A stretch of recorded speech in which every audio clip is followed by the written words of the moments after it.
But are they welcome here?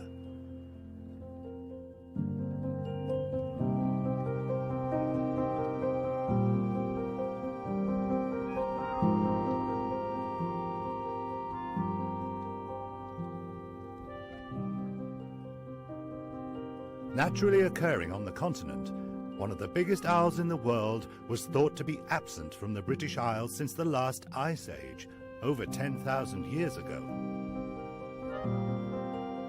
To the surprise of everyone, the eagle owl is back.